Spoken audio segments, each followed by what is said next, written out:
খ্রিস্টীতে প্রিয়জন, আশা করি ঈশ্বরের অশেষ করুণায় ভালো আছেন। আমিও ভালো আছি। আজ আমি আপনাদেরকে পেরিত পৌলের লেখা তিত পুস্তকের প্রথম অধ্যায় থেকে কিছু কথা শেয়ার করতে চাই।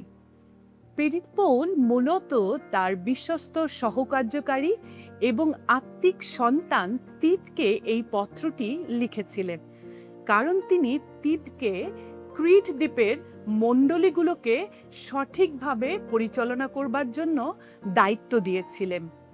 আর এই পত্রের মূল বিষয় হলো একজন বিশ্বাসীর জীবন যেন সত্য, পবিত্র ও সৎ চরিত্রে পরিপূর্ণ হয়।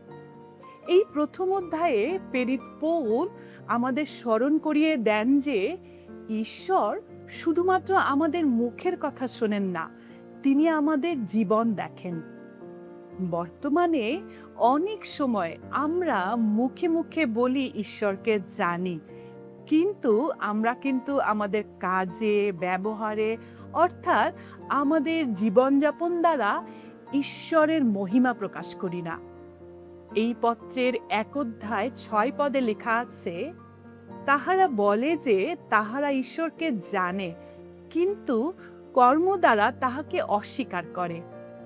এই পত্রটি আমাদের গভীরভাবে চিন্তা করতে শেখায়, আমাদের জীবন কি সত্যি যিশুকে প্রকাশ করছে, অথবা আমাদের কথার সাথে কি কাজের মিল আছে?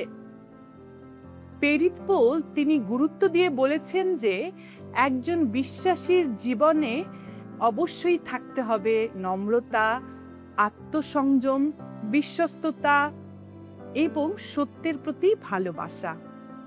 কারণ আমাদের জীবন হচ্ছে পৃথিবীতে একটি জীবন্ত সাক্ষ্য। আজ হয়তো কেউ আমাদের বাইবেল দেখবে না, কিন্তু দেখবে আমাদের জীবন, আমাদের আচার ব্যবহার, কথাবার্তা, ভালোবাসা, সেবা। আর এসবের মাধ্যমেই আমরা অন্য লোকেদের কাছে খ্রিস্টকে তুলে ধরতে পারি। তাই তো এই সময় বলতে চাই, আসুন প্রতিদিন ঈশ্বরের বাক্য অধ্যয়নের মাধ্যমে আমাদের নিজেদেরকে পরিবর্তন করি। কারণ ঈশ্বরের বাক্য শুধুমাত্র জ্ঞান দেয় না, আমাদের জীবনকে রূপান্তরিত করে। গানের সুরে সুরে তাই তো বলি, প্রভু তোমায় আরো জানতে চাই, তোমায় আরো ভালোবাসতে চাই, তোমার সেবা করতে চাই। আমেন।